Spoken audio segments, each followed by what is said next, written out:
Assalamualaikum warahmatullahi wabarakatuh. Halo teman-teman, kami dari kelompok 4 akan mempresentasikan hasil penelitian kami yang berjudul Pembuktian Hipotesis Teori Konsumsi pada Pedagang Sayur Keliling dan Menetap. Selamat menyaksikan. Bab 1 Pendahuluan. Latar belakang. Sebelum pandemi COVID-19, pedagang sayur dapat menjual sayurannya di pasar tradisional atau toko-toko sayuran. Namun, sejak pandemi COVID-19 melanda Indonesia, banyak pedagang sayur yang mengalami penurunan pendapatan karena adanya pembatasan sosial dan kebijakan lockdown yang membatasi aktivitas perdagangan.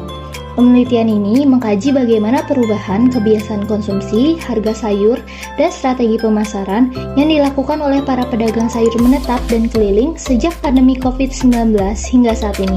Penelitian ini juga membahas mengenai dampak pandemi COVID-19 terhadap kelangsungan usaha pedagang sayur di beberapa daerah Jawa Timur. Rumusan masalah. Yang pertama, apa saja pendekatan teori konsumsi? Kedua, bagaimana pengaruh pendapatan dengan pola konsumsi pedagang sayur keliling dan pedagang sayur menetap? Ketiga, bagaimana keterkaitan teori konsumsi terhadap pola konsumsi pedagang sayur keliling dan pedagang sayur menetap? Keempat, bagaimana perbandingan tabungan antara pedagang sayur keliling dan pedagang sayur menetap? Tujuan penelitian. 1. Mengetahui pendekatan-pendekatan teori konsumsi. 2. Mengetahui pengaruh pendapatan dengan pola konsumsi pedagang sayur keliling dan pedagang sayur menetap.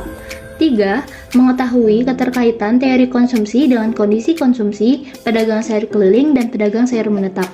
4. Mengetahui perbandingan jumlah tabungan antara pedagang sayur keliling dan pedagang sayur menetap. Manfaat penelitian. Adapun manfaat dari penelitian ini antara lain: 1. Menambah wawasan ilmiah dan ilmu pengetahuan penulis mengenai hubungan teori konsumsi dengan pola konsumsi. 2. Diharapkan mampu memberikan informasi dan menambah wawasan bagi pihak-pihak terkait mengenai pola konsumsi pedagang sayur.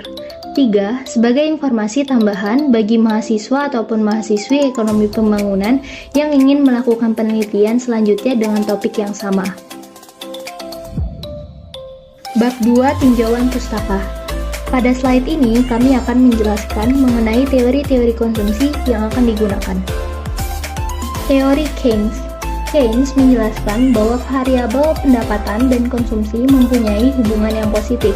Apabila pendapatan naik, maka konsumsi dipastikan akan meningkat, begitu pula sebaliknya. Lebih lanjut, teorinya menjelaskan bahwa meskipun pendapatan sama dengan nol, konsumsi akan tetap ada. Konsumsi ini dinamakan sebagai autonomous consumption atau yang dilambangkan dengan huruf A. Kemudian, besarnya perubahan konsumsi apabila terjadi perubahan pendapatan dinyatakan oleh MPC atau B. MPC berada antara nilai 0 dan 1. Selanjutnya juga, terdapat APC atau rasio konsumsi terhadap pendapatan. Teori pendapatan relatif. Teori ini lebih memperhatikan aspek psikologis rumah tangga dalam menghadapi perubahan pendapatan. Kecenderungan setiap anggota masyarakat untuk meningkatkan konsumsi begitu terjadi peningkatan pendapatan. Apabila konsumen cenderung melihat pola konsumsi rumah tangga di sekitarnya yang dirasa lebih, maka muncul efek demonstrasi atau demonstration effect yang merupakan efek pada perilaku individu yang disebabkan oleh pengamatan tindak orang lain dalam melakukan konsumsi. Teori pendapatan permanen. Friedman dalam teorinya menjelaskan bahwa tingkat konsumsi seseorang pada saat tertentu tidak ditentukan oleh pendapatan yang sebenarnya diterima pada saat itu, tetapi oleh pendapatan permanen pada saat itu. Menurut hipotesisnya, pendapatan dibagi menjadi dua unsur, yaitu pendapatan permanen yang merupakan pendapatan yang diharapkan untuk terus ada di masa depan, dan pendapatan transitori yang merupakan bagian dari pendapatan tak terduga yang diharapkan terus ada. Kemudian, diyakini kedua unsur pendapatan tersebut dapat menjadi pendapatan permanen. Teori siklus hidup. Teori ini berdasarkan model perilaku konsumsi Fisher untuk mempelajari fungsi konsumsi. Menurut model Fisher, konsumsi bergantung pada pendapatan seumur hidup seseorang. Modigliani menekankan bahwa pendapatan bervariasi secara sistematis selama kehidupan seseorang dan tabungan membuat konsumen dapat menggerakkan pendapatan dari masa hidupnya ketika pendapatan tinggi ke masa hidup ketika pendapatannya rendah. Bab 3. Gambaran umum. Gambaran umum penelitian. 1. Penelitian dilakukan di beberapa daerah Jawa Timur, yakni Kabupaten Jember, Kabupaten Banyuwangi, dan Kabupaten Probolinggo. Subjek penelitian yang kami ambil adalah pedagang sayur keliling dan menetap. Alasan memilih pedagang sayur sebagai objek penelitian karena dapat memberikan gambaran yang lebih jelas dan representatif mengenai pola konsumsi pada kelompok masyarakat menengah ke bawah. Penelitian ini dilaksanakan dengan cara wawancara secara langsung dan menyebarkan kuesioner. Karakteristik responden. 1. Jumlah responden berdasarkan cara berdagang. 2. Jumlah responden berdasarkan berapa lama mulai berdagang. 3. Jumlah responden berdasarkan pendapatan per bulan sebelum pandemi, saat pandemi, dan setelah pandemi. 4. Jumlah responden berdasarkan tingkat konsumsi terhadap pendapatan. Karakteristik responden, jumlah responden berdasarkan cara berdagang. Kami mengambil data sampel penelitian sebanyak 48 pedagang sayur yang terdiri dari 50% atau 24 pedagang keliling dan 50% atau 24 orang pedagang menetap. Karakteristik kedua adalah jumlah responden berdasarkan berapa lama mulai berdagang. Berdasarkan diagram pedagang sayur keliling, data terbanyak ada pada klaster 5-10 tahun sekitar 37,5% dan data terendah ada pada klaster lebih dari 20 tahun sebanyak 8,3%. Pada pedagang sayur menetap, data terbanyak ada pada klaster kelima, yaitu lebih dari 20 tahun, sekitar 33,3%. Data terendah ada pada klaster 5-10 tahun, sebanyak 16,7%. Karakteristik ketiga, jumlah responden berdasarkan pendapatan per bulan pada pedagang sayur keliling. Kami membandingkan 3 kondisi, yakni sebelum pandemi, saat pandemi, dan setelah pandemi. Dilihat dari ketiga diagram, pendapatan terbanyak sebelum pandemi ada pada angka 50% pada klaster di atas 2 juta. Namun pada saat pandemi, para pedagang mengalami penurunan yang cukup signifikan. Dapat kita lihat pada diagram bahwa para pedagang yang memiliki pendapatan di atas 2 juta turun menjadi 29,2%. Kemudian setelah pandemi berakhir, pada klaster pendapatan di atas 2 juta terjadi kenaikan sebesar 33,3%, sehingga pedagang yang memiliki pendapatan di atas 2 juta ada sebesar 62,5%, bahkan melebihi jumlah persentase sebelum pandemi. Slide selanjutnya, jumlah responden berdasarkan pendapatan per bulan pada pedagang sayur menetap. Pendapatan terbanyak sebelum pandemi ada pada angka 37,5% pada klaster di atas 2 juta. Diagram kedua yang menunjukkan pendapatan saat pandemi terjadi penurunan signifikan sebesar 25%. Dan klaster pendapatan terbanyak ada pada 500 sampai 1 juta rupiah sebanyak 33,3%. Setelah pandemi berakhir, ada 2 klaster pendapatan terbanyak sebesar 29,2%, yakni 1,5 juta sampai 2 juta dan di atas 2 juta. Karakteristik yang terakhir adalah jumlah responden berdasarkan tingkat konsumsi terhadap pendapatan pedagang sayur. Pedagang sayur keliling dan menetap memiliki kesamaan persentase paling banyak pada klaster 40-60% dan 60-80%, yaitu sebesar 33,3%.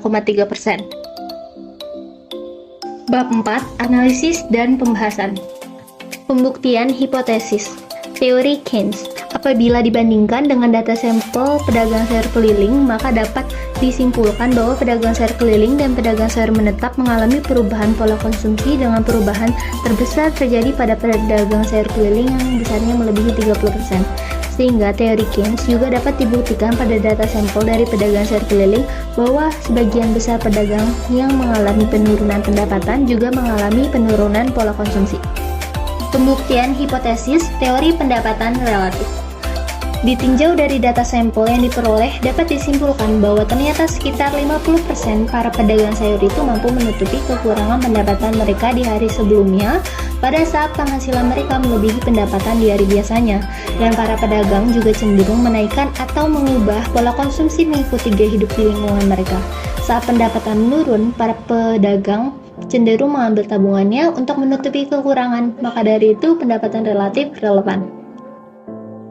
Pembuktian hipotesis teori pendapatan permanen. Data sampel menunjukkan sekitar 50% pedagang sayur keliling dan menetap tidak memiliki pendapatan sementara atau pekerjaan atau usaha sampingan, sehingga tingkat konsumsi mereka hanya bergantung kepada pendapatan pedagang sayur.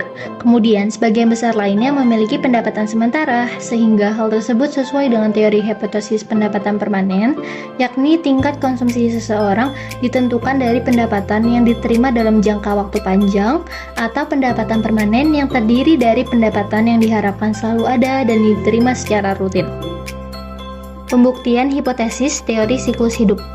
Berdasarkan data sampel yang ada menunjukkan bahwa pedagang sayur keliling dan menetap menyisihkan sebesar 20 hingga 40% dari pendapatannya untuk ditabung. Hal ini sesuai dengan relevansinya pada teori life cycle hypothesis, yaitu perencanaan jangka panjang, seperti persiapan untuk pensiun, sehingga dapat dikatakan bahwa hipotesis teori konsumsi siklus hidup berlaku pada pedagang sayur keliling dan menetap. Bab 5 penutup. Kesimpulan. Pertama, efek dari pandemi mempengaruhi daya beli dari konsumen sehingga menyebabkan pendapatan turun. Akibatnya, pedagang sayur harus menurunkan konsumsinya. Ketika pandemi berakhir, permintaan kembali naik dan konsumsi dari pedagang sayur juga ikut naik. Pernyataan di atas sesuai dengan teori konsumsi yang dikemukakan oleh Keynes. Kedua, para pedagang sayur yang memiliki pendapatan fluktuatif cenderung menyimpan lebih banyak uang ketika pendapatan mereka tinggi untuk kebutuhan masa tua atau untuk mempertahankan tingkat konsumsi yang stabil. Hal ini dapat sejalan dengan teori life cycle hypothesis yang menyatakan bahwa individu cenderung mempertahankan tingkat konsumsi yang stabil sepanjang siklus kehidupan mereka. Ketiga, ditemukan bahwa pola konsumsi pedagang sayur cenderung dipengaruhi oleh konsumsi masyarakat sekitar dan lain-lain. Hal ini dikaitkan dengan teori relative income hypothesis, yakni tingkat konsumsi individu dipengaruhi oleh perbandingan antara pendapatan mereka dengan pendapatan orang lain di sekitarnya. Terakhir, keempat, ditemukan bahwa para pedagang sayur kebanyakan menjadikan pekerjaan ini sebagai sumber penghasilan utama, sehingga pendapatan yang diterima cenderung sama, mengakibatkan pola konsumsi tidak berubah-ubah. Hal ini sesuai dengan teori permanent income hypothesis, yaitu individu membuat keputusan konsumsi didasarkan pendapatan yang diharapkan dalam jangka panjang, bukan pendapatan yang bersifat sementara. Sekian presentasi dari kelompok kami. Terima kasih.